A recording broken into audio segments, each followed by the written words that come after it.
All right, ready to roll here on a Saturday morning. Thanks to our friends at Insperity. Visit insperity.com for powerful HR solutions with exceptional follow through here in week 9 of the PGA Tour season. Charlie, how you doing this morning? You know, today is an interesting, spring is starting to, get here. Cold weather's behind us, Charlie. I'm not sure about that. Got And some good golf in towards the end of this yeah, week. we'll have a couple of windy days. That wind comes from Oklahoma, but watching golf on television is good. But I like being out on the golf course. Yeah, and the last 2 days have definitely provided some opportunity for that. So I like to tape it and then watch it later. Yeah. No, it's there's a lot of good ways to digest it. You can tape it. The Uh, PGA Tour does a great job, wrapping everything up, putting it on their website. Kind of a shortened highlight package. So that's good stuff. Charlie, the PGA Tour has started the Florida Swing this week at the Cognizant Classic at the Champion Course at PGA National. Biggest story so far has to be the low scoring. You've played this course many times. Did you ever think 59 was in the cards? No, I never thought a 59 was in the cards At PGA PGA National. National. It's a difficult golf course, especially in the spring with the winds. You don't know where the winds are coming from. They can come from the north. They can come from the south. But that round of golf that was executed was incredible. They've been making a big deal that the rough and the fairways are no longer 100% Bermuda. Been using the term overseed a lot, Charlie. What does that mean? Overseed is a product of Bermuda goes dormant. So that means it's not going to grow in the winter. So that course is going to be open all winter. So they've got to overseed the greens and then put a little color into the golf course with overseed. And then it does, help the golfer and so overseed help the chipping and pitching, especially with these good players. So it be what it may, that's a product of weather. And if you end up in the rough off the tee and overseed rough, it seems like the percentage of catching a flyer is a lot less. Well, I've never been able to control a golf ball out of Bermuda overseeded rough, and because it's a lot has to do now with the grooves on the club. I mean they're pretty sharp, and the speed at which these guys swing the club is a lot faster than I ever did. And so when you get that speed, you cut through the grass easily. You put a little more spin on that ball, and the ball is a little more controllable. Yeah, the broadcast and a lot of the media, they've talked about how easy this golf course is playing. Charlie, I played PGA National in a tournament 3 times as a junior, and I didn't see anything easy about it. I don't care if it's playing soft or, they had rain earlier this week. I mean, that is not an easy track. Typically one of the top 10 toughest courses on the PGA Tour. The par threes are very demanding. They're really Yeah. tricky, That bear trap at the end. bear trap is very challenging, and so it's a beautiful complex. They got 72 holes Yeah. there. It's Yeah. magnificent. No, it's gorgeous. Yeah. Jake Knapp is your leader. 59-70 were his opening 2 rounds. He leads at 13 under par. Matthew Pavon, last year's Farmers Insurance winner. He's in solo second at 12 under, and Michael Kim, Daniel Berger, Doug Gim, and Jesper Svensson are in a tie for third at 11 under. 5 under was the cut line this week. It's the lowest cut line we've seen since the Black Desert Championship in Utah. Back in the fall, 67 pros and 1 amateur made it to the weekend in Palm Beach. That 1 amateur being Florida State sophomore superstar Luke Clanton, who we'll get to later on. He earned his PGA Tour card yesterday by making the cut. But Jake Knapp shot the first sub-60 round in a Florida PGA Tour event in the opening round at the Cognizant. Charlie had to tell me that one yesterday. I didn't know that there's never been a sub-60 round fight in a Florida PGA Tour event. In the history of professional golf in Florida, you have 6 cities that have tournaments, Yeah. and so much golf is played, but that's interesting that's the first time 59 has been shot on any tournament course in Florida, let alone PGA National. Jake Knapp is your leader heading into the weekend. He won the Mexico Open last year. That was his first PGA Tour win, and he's 1 for 2 in converting 36-hole leads. Converted one in Mexico and then had the 36-hole lead at the Byron Nelson last year there in Dallas. Couldn't come up with the win there at Craig Ranch. Let's hear from Knapp after that first round 59. I don't really know. I mean, Of the card? Yes. Do you mind saying that? Let's see what I got. Yeah, Hang on. it's go out pretty quick. So I thought I did a good job of, just kind of focus on what not letting You got it. what happened or what fit Tell me where to send it. And then once it hit along bottom 15, it was like, oh, okay, like now this is, kind of here. All right, little back noise there from the audio I got from the tour, Charlie. Knapp talked a lot about how, he really didn't have an idea of where he was in the round until about 16 or 17 and knew he had to birdie the last 2 holes for 59, but really lost himself in the round. Didn't quite know where he was, Charlie. I think that's the way he plays.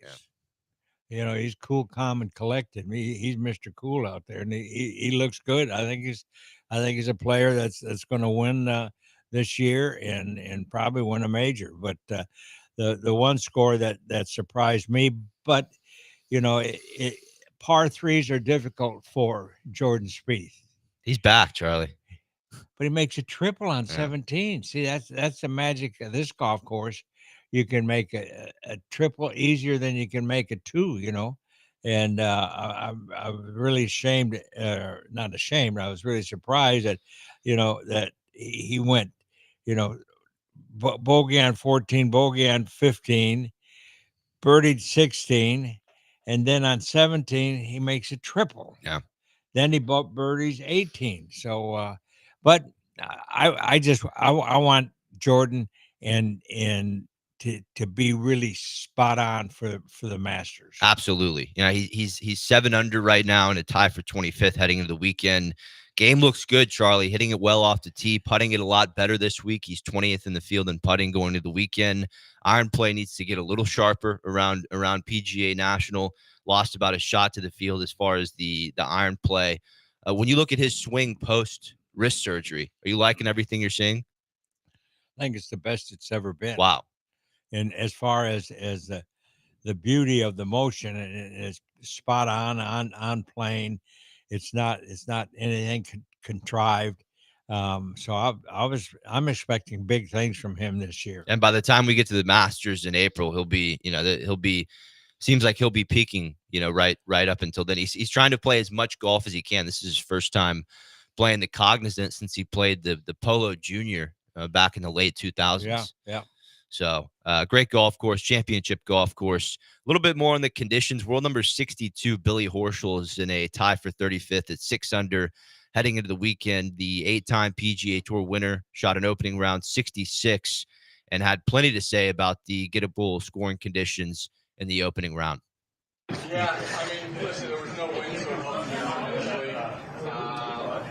All right, Charlie, too much back noise with the audio that I cut today. But, Horschel was not overall not thrilled about the lower scoring, I think, on the PGA Tour. Had some questions about why they wouldn't play at 100% Bermuda. And, he was upset, Charlie, about the scoring conditions. But once again, 12 under par heading into the weekend, it's not the lowest we've ever seen. It firmed up a little yesterday. And if the wind comes up, it's a different golf course. So, they overseed at Augusta. So I think overseeding here is smart. Yeah.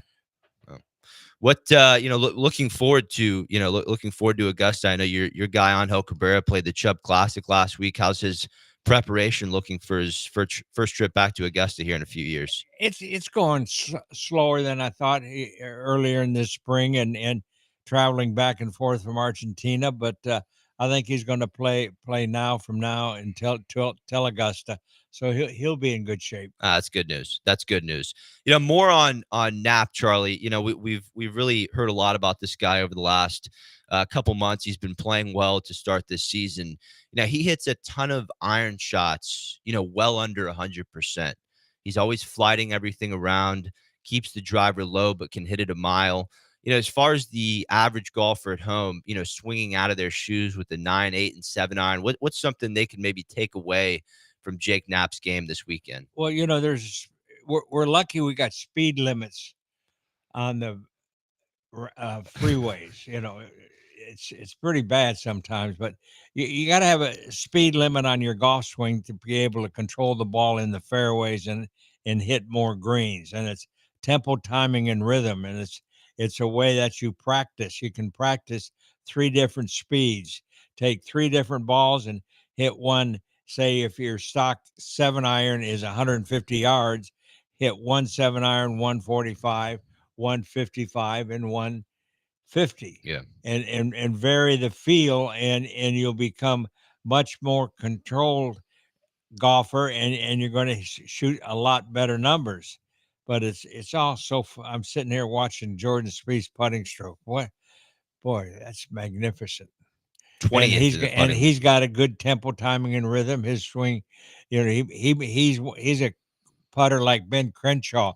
They hit the ball, and it makes the ball roll for a long time, but it doesn't look like it's moving that fast.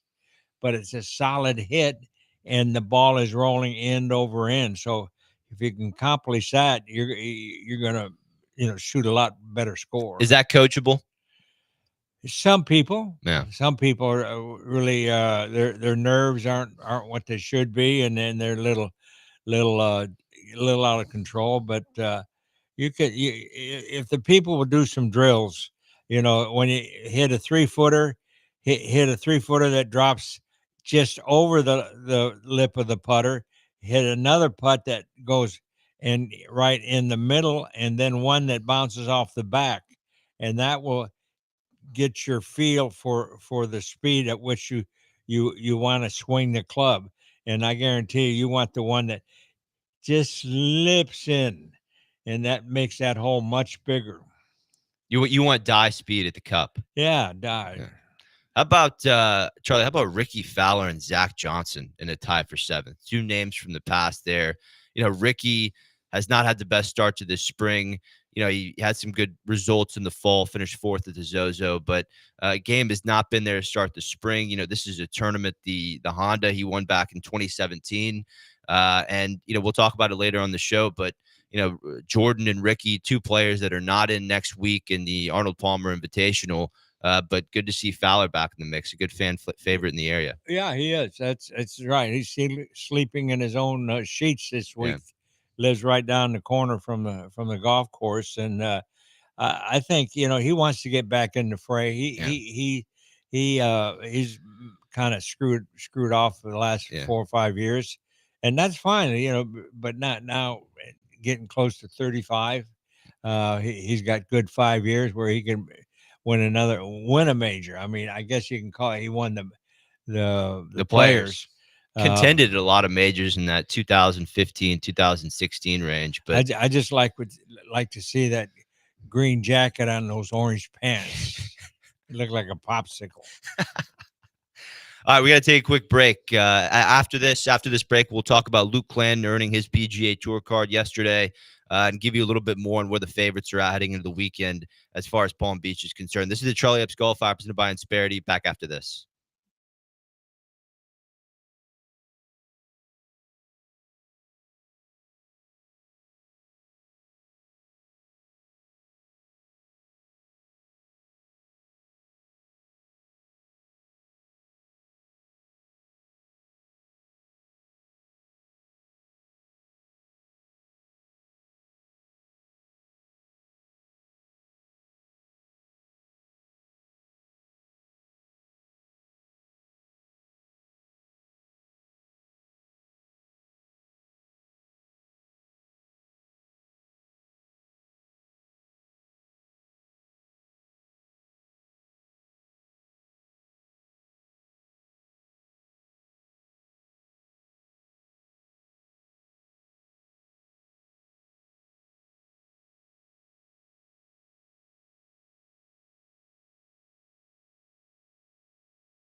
The Charlie Epps Golf Hour, powered by Insperity, continues on ESPN 97.5 and 92.5. from the Veritex Community Bank Studios. Here's Will Doctor and Charlie Epps. Charlie, did you catch that the playoff last week at Vedanta for the Mexico Open? You know, I sure did. That was I enjoyed watching that whole tournament, but then the playoff was magnificent. You know, the long and short of it. Yeah. And I didn't see there was any way that the kid, the long hitter, was going to lose that playoff. But the other guy had the magical touch of luck. You know, he hit a ball that went out of bounds for about 30 seconds and then popped back. How about that? He had a monkey in there throwing the ball back or something. 31-year-old Brian Campbell, Charlie. Yeah. It had been 7 years. You know, he earned his PGA Tour card from the Korn Ferry Tour last year, but he's 31. He was on the PGA Tour about 7 years ago, and then had to grind it out on the Korn Ferry Tour. Earned his card back. My apologies, and now he's going to be at Augusta in April. And that playoff was something else. I mean, they went back to the par 5 18. Yeah. Pot Geter had the advantage with the distance. He was sitting inside 220 yards for a second shot on both playoff holes. And, you know, they tied the first one. The second playoff hole, I mean, that tee shot you were talking about, block, push, cut, looked like it was off the planet, Charlie. And it ended up coming back into play about 311 yards out. And he really outplotted, you know, everyone around that golf course. I mean, not the longest hitter in the world at all, Brian Campbell. So it's good. The conditions of the golf course really look good. Yeah. I love Puerto Vallarta, Mexico. That's, to me, one of the nice spots in South America for golf. Weather is perfect this time of the year, and the conditions of the golf courses are magnificent. And the golf course really showed well. It's been a good addition to the schedule here over the last 3 or 4 years. And, you know, you'll have, you know, as well as the Arnold Palmer Invitational next week, you also have the Puerto Rico Open, which is going to be the secondary event. So tour heading back down there, at least for the kind of the middle to bottom level of the PGA Tour. As far as, you know, other storylines over the first 2 rounds, amateur Luke Clanton is in a tie for 10th at 9 under. He posted a 5 under 66 yesterday to make the cut and reach 20 points to earn PGA Tour membership. A sophomore at Florida State, Charlie. I mean, well, but I salute the powers to be at the PGA for making decisions like they did with getting ready to the golf school and giving them a chance to play their way on into a PGA Tour card. And this kid is for real. And so congratulations. They gave him, you know, 3 or 4 exemptions last year, and it seemed like he took advantage of all of them. Made the cut at the U.S. Open, top 5 at the John Deere Classic. Really outstanding kid with a great head on his shoulders, and he becomes the, you know, second player to earn his PGA Tour card through these PGA Tour University rankings. Gordon Sargent was the first, and Clanton will be eligible to accept his PGA Tour membership in June of 2025. You know, where the game is going, you know, he's a little bit different, Charlie. He's not hitting it off the planet, but just an unbelievable short game. I mean, chipping and putting around the greens is really off the charts for him. So saw Pot Geter last week, the next generation of distance. Clanton, a little more of a total player. Yeah, a great player. And where did he go to school? Florida, he's at Florida State right now, and the coaches are doing a magnificent job. Yeah. I mean, I'm experiencing that just watching my grandson improve his game, and the work that the coaches do for the players, and they really get him prepared, you know, not only for golf but also for education. And so the mind is really working when you play college golf. What you're seeing with your grandson Charlie there at TCU, what are some of the main differences you're seeing with the way TCU golf is managed versus, you know, when your daughters were playing collegiate golf at Texas A&M?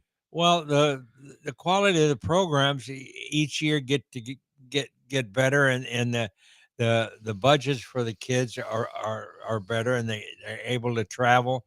So they're not only learning how to become an engineer or a business person.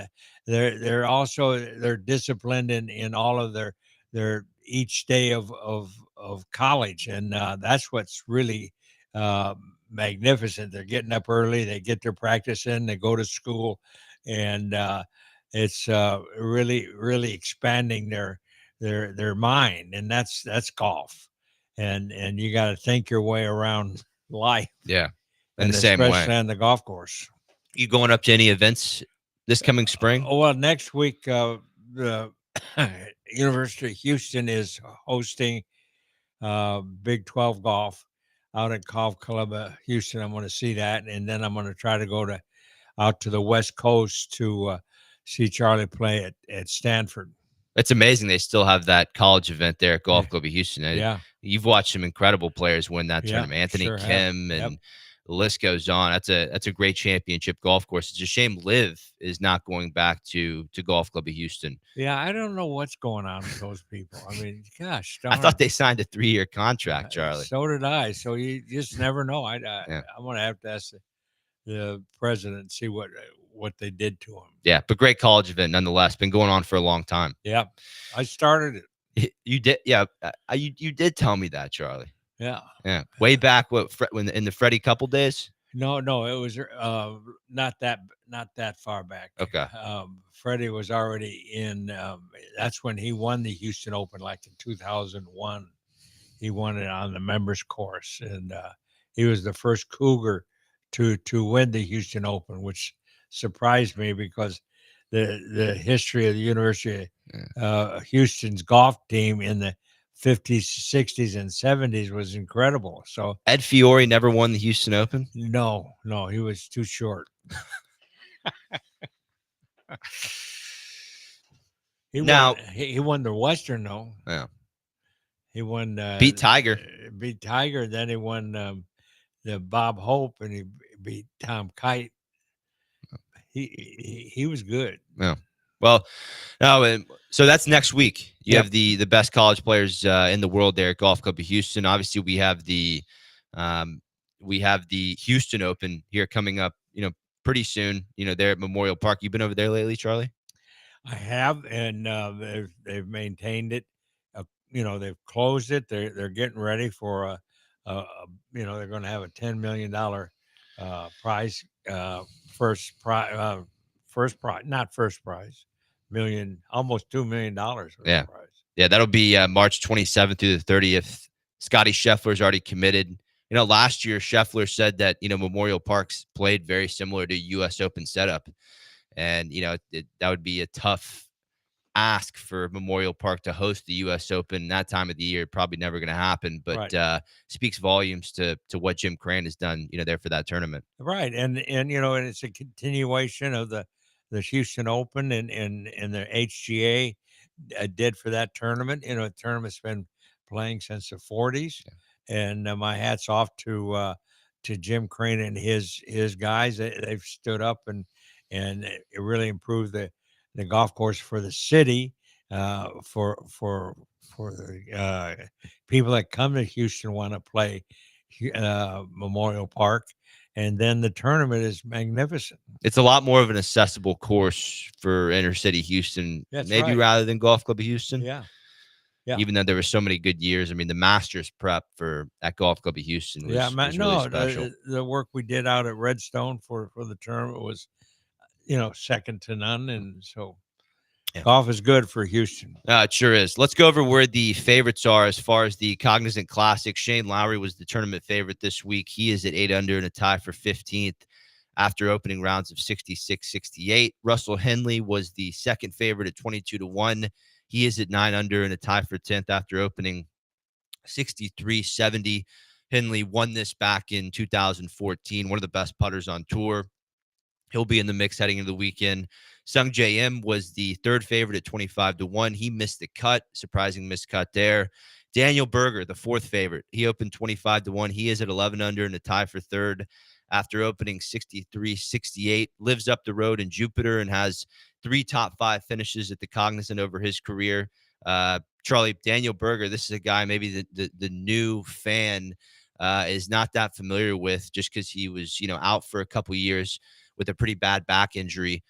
This was a 5-time PGA Tour winner that last won in 2021 at Pebble Beach.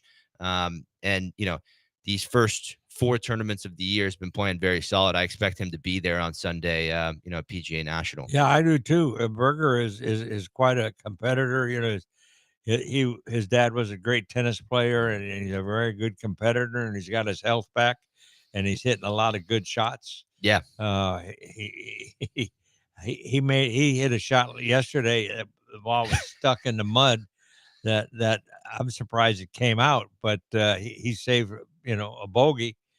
So he's a gamer. Yeah, that was there on the 11th, Charlie. That's Yes. that's a scary approach. 11th is another hard hole. Yeah. I mean, that's When they tuck that pin right, you get to win Indy a little bit, water short.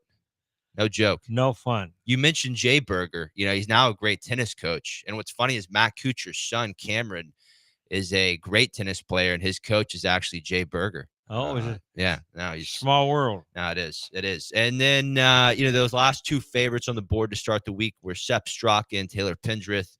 Straka is at 8 under in a tie for 15th after opening with a pair of 67s.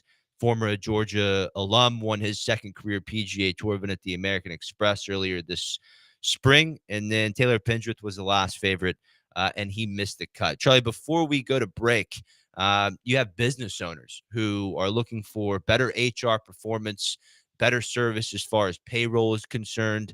And I think you have a place where they can go. We sure do. And it's Insperity, a company that is started in 1986 and has grown to $7 billion. It's a wonderful, wonderful company that helps small businesses increase their bottom line, take care of their employees the right way, the benefits. So if you're in the market for some help in your HR department in your business and you want to grow to a different level, Insperity is a company you better check out. They are kind of like in golf. The good players have a good caddy, and if you want to be a good businessman and have a good caddy, a person that's going to really look after what you're doing and how you can do it better. HR is the company that Insperity has turned the company into an incredible success, right, Will? Since 1986, Charlie. 86. You told me, and what's really amazing is, that when you look back at the history and how it relates to golf, I mean, Arnold Palmer, was such a big part of the start of Administaff and what's now Insperity. That's exactly right. And Arnold Palmer was a winner, and he knew he met Paul Sarvati and his team, and he was their spokesman, and he was really happy he did, because they helped his businesses and then his tournament. So it's success all the way. No, it is. It is the best HR company in the country by far, for business owners looking for better HR performance, better payroll services. Visit Insperity.com. Hire them to take care of all that for you. This is the Charlie Epps Golf Hour presented by Insperity. Back after this.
You're listening to the Charlie Epps Golf Hour on ESPN 97.5 and 92.5. Powered by Insperity. From the Veritex Community Bank Studios, here's Will Doctor and the Golf Doctor himself, Charlie Epps. Charlie, we talked about your friend Freddie Couples before the break. He was this year's recipient of the Royal Seattle Sports Legend Award. So he's going in the Seattle Sports Hall of Fame. He had Jim Nantz there to honor him. I think a lot of people forget Freddie's from Seattle. Freddie is really quite a person. He really, he is so talented. And when he came into the University of Houston and started playing golf and showed everybody his great swing, a little contrived, but he was a good baseball player. He was a good shortstop. He could play the game, and he played good for Coach Williams. And then he helped me out at Houston Country Club, along with he helped Dick at River Oaks. He caddied. He made friends with everybody. And, while he was in college. While he was in college, and he was really quite a success story. And he and Jim Nantz, they used to practice the accepting the green jacket in the dorm at University of Houston, and because Jim was definitely earmarked to be one of the best broadcasters of his time. Yeah. And it's proven, basketball, football, golf, Olympics, he's done it all. So to have the two go up to Seattle and receive that award, and I know Freddie, he breaks down quite easily, but what a success story. Freddie said, "There's no speech here. This is just chit-chatting. All I'm going to do is listen to Jim say, yeah, you're correct." Now, that tempo Freddie Couples had, I know you told me he has worked with Paul Marchand for forever. Was that tempo always very always very good? His swing, wasn't perfect, so he had this huge big shoulder turn and getting the club behind him, and so he had to do it with tempo, timing, and rhythm. He couldn't get fast with his swing, and it was a good iron player. He hit the ball so solid every time, and it's just a gift from God. You talk a lot about the way those players at U of H back in the day really helped you out, helped Dick Harmon out, caddying, maybe with carts. I did a lot of that in college myself at Vaquero in Fort Worth, and I just thought it was a pivotal experience for me as far as learning how to interact with those in the golf community. And I think it's important for the junior golfer going to college to get into that wherever they may be at school. Yeah, and they would help my junior program and come out and be with the kids and joke with them and play with them. Freddie was just a grown-up kid, and with Blaine and Jim. And so, yeah, it was all a great experience for everybody involved, from the membership. They loved seeing Freddie and Paul Marchand and Blaine McAllister. They'd do exhibitions on the first tee for me during the member guest, and then to go out into the professional world and win. It was a magnificent way to promote the game of golf. Everybody wanted to know Freddie. Everybody wanted their daughters to marry Freddie. And, Freddie marriage hadn't gone very good for Freddie.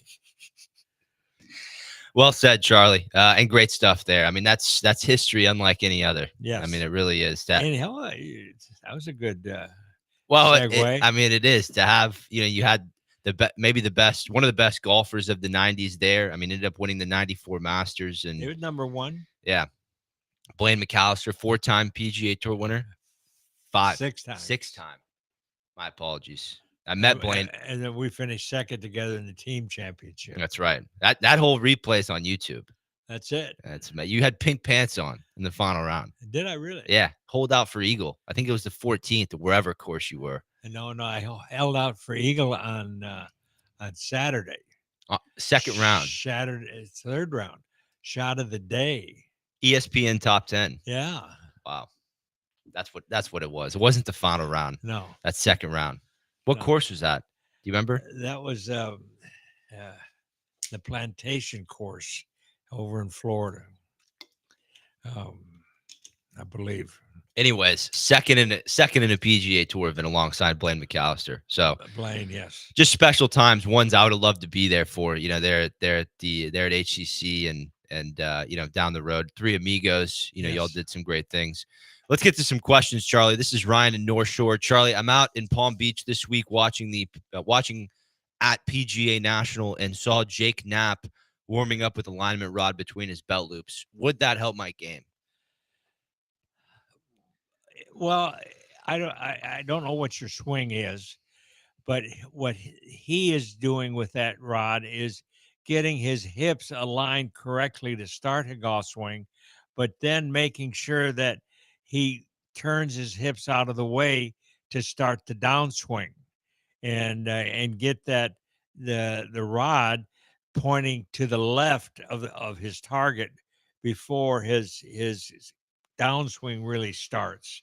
And it creates lag, it creates good footwork. You've got to do that. You can try it, but be careful. It sometimes can get caught in one of your arms or something like that. I don't want you to hurt yourself. Yeah. You don't want And whenever you're using a device like that, it's swinging 3/4 speed. Yeah. So you can feel it, and you can make it do. If it goes left real quick, that means your hips are turning, and that's the hitting power source of a good golf swing. I find it very hard to create that little shallow motion in the transition when that rod is back there. Yeah. If you are hitting the rod in the transition, is that a bad thing? Because if you look at Sergio's swing and how much he shallows, wouldn't he nail that rod on the way down? Yeah, he wouldn't use that rod. Yeah. It's just certain swings Right. that need to use that as an example to to make the hips turn quicker than you're used to. Okay. Yeah. No, great work there, Charlie. I also saw, a glove under Knapp's right armpit during his warm up. He was hitting balls on the range. What's that about? Well, Mr. Hogan and his great wisdom in his book, he liked to keep that right elbow down and in, and so that he can keep the club on a shallower plane and come from the inside. And if he had that elbow flying like a Jack Nicklaus, if it didn't close at the right time, you're going to hit a bad shot. So the keeping the right armpit close to your body and turn your torso, and then the torso turns the club to square at impact, is a good way to approach the golf ball from the inside and shallow. Yeah. Wow. Hey, he's got a lot going on. I mean, as far as the glove and the alignment rod, it's amazing he can piece those two things together. Yeah. I had one more question on Knapp, and I had some audio to go with this one, but amazing, Charlie. And we talk about tinkering with the equipment. Knapp shot the 59 with a brand new putter in the bag. Oh, yeah, that's good. Sometimes, there was and I always, when I tell this story, I always forget the professional from San Antonio, and he missed a 3-foot putt on the last hole and cost him a lot of money. And so he tied his putter to the back of his car, and he drug it home. He said that a putter needs some discipline. You don't have to go that far, but sometimes something new will spark a good feel, and people will run with it. And in this case, it produced quite a golf score. Unbelievable. I mean, and he putted amazing in that opening round 59, and then not to get too statistical, but in that second round 71, he ended up he was actually one of the worst putters in the field yesterday. Yeah. It's just amazing how that can go back and forth. everybody will say this, and it's if you shoot a below 64 score, it's hard to follow that score with another good score. Yeah. I remember, the times that I'd shot a real good one, and you wake up and says, now wait a minute, don't go out and blow it, and so you overthink the second round.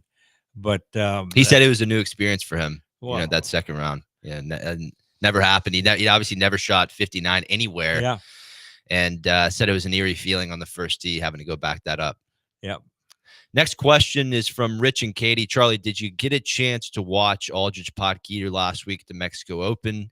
He is the new longest hitter on tour, and I'm wondering if there's anything he does with the driver that I can implement in my game. Well, he seems to be really a Huge. big kid, 220, 6 foot plus. Yeah, about And 6'2". so if you have and that's not true in all cases, that you have to be real big to hit the ball a long way. I mean, there's some, Freddie Couples was slender, and he could hit it 320 with a wooden club. So the he plays golf like a kid still, Yeah. and he just winds up and hits it, and wherever it goes, it goes. And but Nicholas was the same way. Our philosophy back then in the 50s and 60s is hit the ball as far as you can and go find it. Yeah. And It looks like Potgieter, in the transition is really pushing up off the ground. oh yeah, a lot. yeah. And Nicholas did that. We all did that. But That's a tough move to really teach, isn't it? no, not really, not really. It's just like a baseball swing. You stride into the golf ball, so you got to learn to use your feet, hips, and your knees, foot, knee, thigh. Yeah. Make it turn. That's you watch Nolan Ryan throw the baseball, and his stride towards the hitter is just incredible. Yeah. And that creates a lot of lag in his arm behind, and that pop when he releases that forearm forward and twists it, the golf swing's the same thing. It's like Tom Seaver on the mound, Charlie. That Ooh. right knee touching the ground. Yeah. So extended. Yeah. Incredible stuff. Yeah. Great little golf comparison there. We got to take a quick break. On the other side, we'll do some picks for the Cognizant Classic. Also, Ricky Fowler and Jordan Spieth, not currently in the Arnold Palmer Invitational next week. Had a couple other players get some sponsors exemptions, but Ricky and Jordan, they're going to have to go earn it this weekend there in Palm Beach. This is the Charlie Epps Golf Hour. Back after this.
You're listening to the Charlie Epps Golf Hour on ESPN 97.5 and 92.5. Powered by Insperity. From the Veritex Community Bank Studios, here's Will Doctor and the Golf Doctor himself, Charlie Epps. And not only do you have the PGA Tour coming to Houston here at the end of March for the Houston Open presented by Texas Children's Hospital, but also, and you also have the LPGA Major, the Chevron Championship there at Carlton Woods. But at the end of April into early May, April 28th to May 4th, get on out to the Insperity Invitational presented by United Healthcare. You have 78 PGA Tour champions, professionals playing 54-hole stroke play Friday through Sunday. Scott Dunlop is your defending champion. And if you can't make it out to the Woodlands or you're listening from another city, 3 days of tournament coverage will be on Golf Channel Friday, May 2nd to Sunday, May 4th. It'll include 6 hours of national and international coverage that reaches over 77 million U.S. households. And I mean, this is really, Charlie, not only do you have the legends there, Jack Nicklaus, Gary Player, Lee Trevino, which, watching them over the last 3 years has completely changed my life. I mean, seeing Lee Trevino go about his business, doing the little shuffle before he pulls it back and talking to you. I mean, there's not a much better week to be on the range at a big time event. Oh, the Champions Tour is such a great venue because the pros come in, it's the second time around. They're jovial, they're having fun, they're playing with their buddies of yesteryear, and you can get up close and personal, and we're raising money for charity. We're and it's free. Yeah. Free for the public. Free for the public. So come on out, spend the day on Saturday and Sunday. We raise money for breast cancer. We, there's so many different ways you can benefit from coming out and watching the great champions of yesteryear. And Insperity puts on a hell of a show. And especially make sure to be out there on Saturday. That's when the Folds of Honor Greats of Golf competition is, and it's amazing how much Folds of Honor does for the game. But you hit the nail on the head. It's it's free for the public. You get to watch the best legends, as far as Ernie Els and John Daly and Vijay Singh and Bernhard Langer, who's won the Invitational 4 times. It's great stuff, and all net tournament proceeds benefit local Houston charities. So April 28th to May 4th, get on out to the Woodlands Country Club. Come watch some golf. Charlie and I will be out there. It's a great show. Scott Dunlop's the defending champion. A lot of the new names on the Champions Tour have been kind of founded at the Insperity Invitational. I mean, Stephen Alker. Here's a guy who grinded on many tours in the Korn Ferry Tour through most of his 20s, 30s, and 40s, and kind of made a name for himself there in 2022 when he won the Insperity Invitational for the first time, and he's won 8 Senior Champions Tour events since, and is now a senior major champion. Won the 2022 Senior PGA. So always a great field, Charlie. Always a great field. Always a great tournament. The golf course is excellent for spectators. Is one of the first spectator friendly golf courses where people could stand on the sides of the fairways and be a little higher and get a better view. So come out and have a lot of fun. Yeah. If you see me, I'll buy you a beer. There you go. Hey, Mark Calciavecchi has got a big time. It's funny. Golf Week reported this morning, Calc's out at PGA National for the Cognizant Classic, and he was quoted yesterday saying this spectating stuff isn't cheap.